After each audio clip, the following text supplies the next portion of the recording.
Hi everyone, my name is Steven Tripp from Australians for Better Government. We're here today to talk about a very important issue, and that's free speech and why free speech is important. I've got Lieutenant Colonel Kevin Loughrey with me. Kevin, how are you today?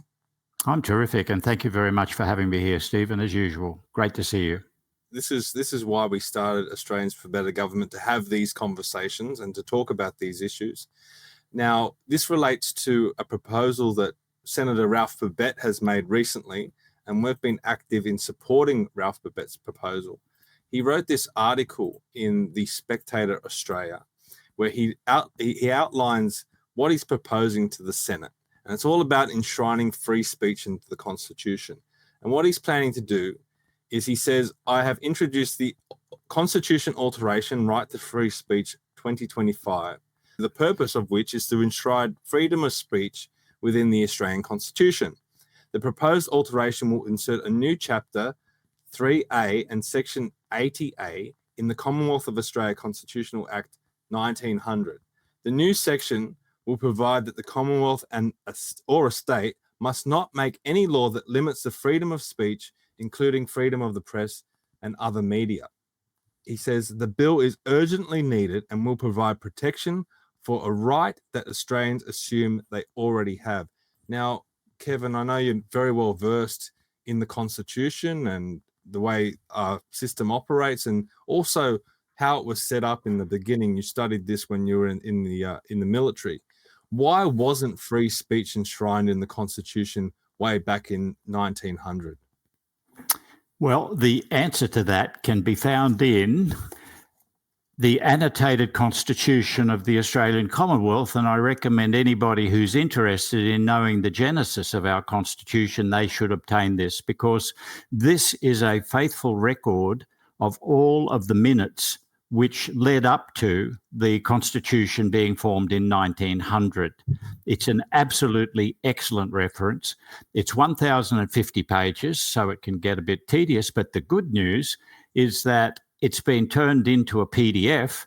And so, for example, I'm planning, as you know, mounting a High Court appeal against above and below the line voting, and we'll get to that later. But I was able to simply search for Senate, and I find what is about 250 references to the Senate. And so I can go there and see what the framers of our Constitution were thinking about when they were developing the Senate. Now, to come to your question, and by the way, in fact, I'll jump back a little bit. You may have actually, if you'd ever studied any of the High Court cases, you will hear the judges say that there is an implied right to free speech in our Constitution. And you may wonder how there could be any implication, because it ought to be in black and white. And by the way, I disagree with implications, because if you've got the wrong set of judges sitting on the bench, they can draw any sort of inference they wish from your Constitution. But the implied right stems from the fact that in 1688, there was a thing called the Bill of Rights, which was passed in 1689 in the British Parliament, which conferred upon all British subjects the right of free speech.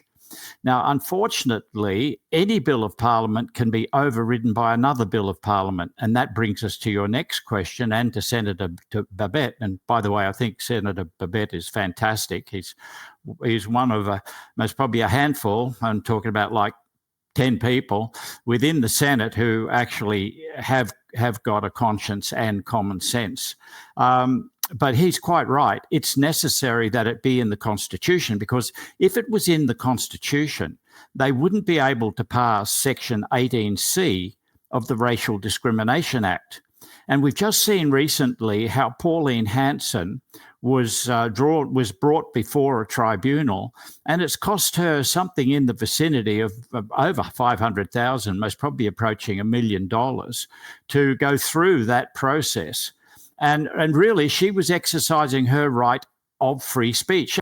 So to answer your question, twofold. Firstly, 1688 past 1689 Bill of Rights conferred upon us the right of free speech, and it was felt that we didn't need to put it into our Constitution because we already had it. All of the rights that were conferred upon a British subject at 1901 were transferred across into the Australian system. That was what the framers believed. But what's actually happened is quite different. And the last part of it is that you've got to have it in your constitution, because if you have it in your constitution, slimy, grubby, scumbag politicians can't turn around and introduce a bill like the hate speech, which will be used to control all Australians. And even if you're not guilty, they will drag you before a star chamber called a tribunal. We're supposed to be guaranteed a right of trial by our peers if there's a certain punishment above a certain threshold. And in this case, in the case of tribunals, that's not stuck with. So it's a dreadful thing, an absolutely dreadful thing. And to go back to, how they believe that free speech is guaranteed by the Bill of Rights because we're British subjects. We're no longer British subjects. That changed in the 1940s with the Citizens Bill. Correct. 1949, the Australian Citizenship Act. Yeah, correct. So but, it was taken for granted, and never take anything for granted when you're dealing with grubs. And you might gather I have a very low opinion of most politicians. But you never take anything for granted. These people, they keep on passing bills. They, in fact, believe that one of their key performance indicator is how many bills they pass in Parliament.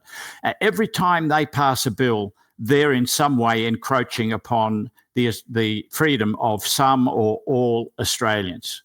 And they're doing it continuously. Okay, well, let's talk about why free speech is important. Well, you can go back to the ancient Greeks. They had an area called the agora. And you could go into the agora and you could say whatever you wanted to, and you were protected by law. In fact, on my website, I have a button which is ideas and opinions. And if you click on that, you'll go to a thing called the agora, because I'm something of a fan of that idea.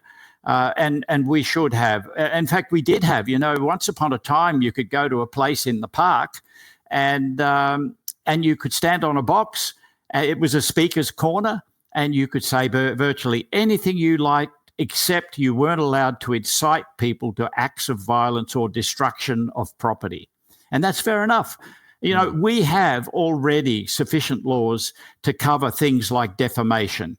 So, for example, if I was to call somebody something which they are not, and it was extremely insulting, such as being called a racist or a misogynist, then you have the right through the law to take them to court. And even if you decide not to take them to court, it will cause them to have to seek legal advice, and that's going to cost them money. So we have plenty of avenues. But I think the clearest example is just look at countries with free speech and countries that don't have free speech, and look at the difference. I mean, you don't have to look very far. It's clear as day. And countries like America that introduced free speech took off with innovation and ideas and the rule of law. So it's incredibly important. It's a pillar of our society. And to take that away, or to say that certain speech it shouldn't be protected, and it's a slippery slope. Where do you draw the line? And I'm more of a free speech absolutist. I do understand that you shouldn't be calling for violence against people, and you shouldn't be calling for destruction of property. I'm more in the camp of you when you say that. But anything outside of that should be protected. And look, if people are out there, if people are out there pushing views that are abhorrent, then that just exposes them. And we need to be able to be civilized and adults. Really, we need to be grown-ups and be able to deal with these people. And that gives you the opportunity to speak with equal force back at them. And if you're on the moral high ground, you will humiliate them. The truth always wins out, in my opinion.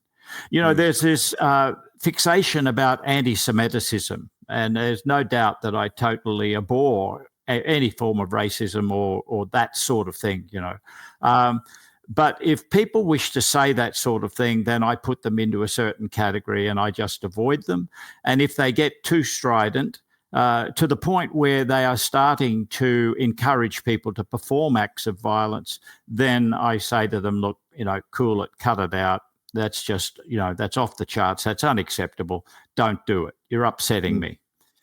Yeah. That's Look, simple as that. I don't think we need to convince people about the virtues of free speech too much. We can talk all day, but I think most people, most common sense people, understand how important free speech is and the slippery slope that can happen when politicians try and take it away from us. It's not their decision, it's our decision. And this is why I support Ralph Babet's proposal, because what he's really saying is, let's take this to a referendum and let the people decide whether we enshrine free speech into the Constitution or not leave it up to the politicians. Unfortunately, the way that the system is at the moment, he does have to propose this to the Parliament first before we get to a referendum, whereas Australians for Better Government are proposing citizens-initiated referenda, which would allow a grassroots movement of the people to push forward with a referendum. But we won't get into that too much today.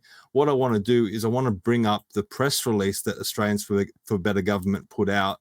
Now, we put out this on the 13th of February, and basically it says that ABG calls for unanimous support of Ralph Babet's proposed alteration to enshrine free speech into the Australian Constitution. And we go on to say the people should decide by referendum whether to enshrine free speech in the Constitution, not politicians. Now, if you want to read that press release, you can go to our Facebook page, or you can go to the ABG website, australiansforbetter.com, and read that press release. But what we, not only did we send it out to all the media, we emailed all the senators that had their emails publicly listed, and that's probably about 80 to 90% of the 76 senators in the Senate.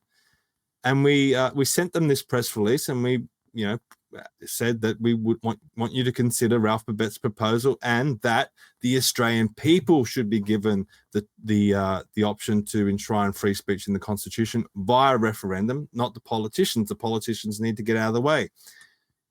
To date, we've only received 2 replies from all the senators that we emailed. That was to give them credit. Fatima Payman's office replied, basically saying that they've noted our response and she'll take it under consideration. And Senator Nick McKim, who's a Greens senator from Tasmania, basically said, well, their office said that they noted our email. How do you feel about that, Kevin, when you hear that? And then, we might get some more replies over time. They always say that these Senate officers are incredibly busy, but I'm not hopeful that we'll get too many positive replies. And look, those replies, like the people behind them, are disingenuous. They're automatically generated. It just shows that McKim and Fatima Payman have got systems that work passably. Also, it's quite possible that your email was sent to the spam bin for many of the other senators, because their emails get bombarded. I recently wrote 76 letters to all the senators concerning the misinformation and disinformation bill. And you wouldn't believe it, but all 76 came back via Australia Post. The Australia Post could not read the address of the senators, which is in the middle. I could get one of them if the viewers or the listeners think this is impossible. But I've got, in fact, just a moment. I'm going to leave the station. There you can see there's nothing wrong with that envelope, right? Yet the automatic reader couldn't read it, because I put down in the bottom left-hand corner, from Lieutenant Colonel Loughrey, retired, 1 Keith Hall, New South Wales, 2478. Now, if you go into an Australia Post office, you'll see that they've spent a lot of our money putting up these things saying, we acknowledge that this is Aboriginal land, this post office is built on Aboriginal land, yada, yada, yada, yada. And yet these people can't even manage to post letters. So there were 76 letters. But the point I'm making is, if you can get the address right, I really recommend that everybody should write to the senators, because if you send it to their email, it's likely to end up in spam. As it is, they get maybe 2,000 or 3,000 emails every day, and they have these nifty little things where they'll write back to you saying, look, thank you very much for your email. I get lots of emails every day, and I only look after the people who are in my state, or blah, blah, blah, and so on. So if you want to get a senator's attention, snail mail is the way to go, I believe. That's my little bit of advice. And we will do likewise. We'll be sending off stuff to the senators by snail mail. Now, what I also had in that press release is that Australians for Better Government believe that the Senate or senators in the Senate should be banned from any political affiliation. And Yes. the reason why we highlighted that in this press release is because we believe that because Ralph Babet is with the United Australia Party, then none of these other parties in the Senate are going to even consider his proposal, even though it is a sensible, just, common sense proposal. But they're never going to back him. If it was a Liberal Party person putting up the proposal, if it was Alex Antic, maybe you'd get all the Liberal Party people supporting him. But this is the big problem in the Senate. The Senate is meant to be the house of review. Why are these senators part of political parties when those political parties, the influence that those parties have is going to influence the decisions that these senators are making? They're meant to be reviewing each bill that comes forth based on the merits of the bill, not the merits of the person proposing the bill. What do you have to say about that, Kevin? Yeah, look, you're absolutely right. In 1984, they introduced above and below the line voting deliberately to preference the parties, to benefit the parties. Since 1984 to the present day, there has not been a truly independent senator elected to the Senate in the federal government. So when you say that, we just need to point out that David Pocock is an independent for the ACT, but the ACT is, I guess, an easier system. Plus, 400,000 people. He had a hell of a lot of money behind him with the support from. That's right, and he was actually not independent in that he was a part of Climate 200. You see, that was basically a cabal set up by Simon's Homer Court. And one other thing that I want to point out is that people might look at the makeup of the Senate and say there's a whole host of independents in there. Well, they were elected under a party and then resigned from that party. That's right. So that's the only way that you can become an independent. Look, I think the above and below the line voting is a big topic, and it's something that we definitely need to delve into. Maybe we can do that next week when we do another one of these and focus on above and below the line voting, because I think we need and my High Court challenge. We'll go into the importance of all of that. But the importance of all of this discussion is for people to get involved. And that's why we set up Australians for Better Government. We're encouraging everyone to head to our website, australiansforbetter.com. You can go right through it. All our ideas and articles, newsletters, everything that we've got going is on there. You can come to this part here. The 5 main points: reforming the Constitution, ensuring a true separation of powers, improving the quality of the vote, enshrining our freedoms and direct democracy. You'll find out all the information that all the proposals that we're proposing there. If you want to agree with them, then we ask you to sign up to be a member.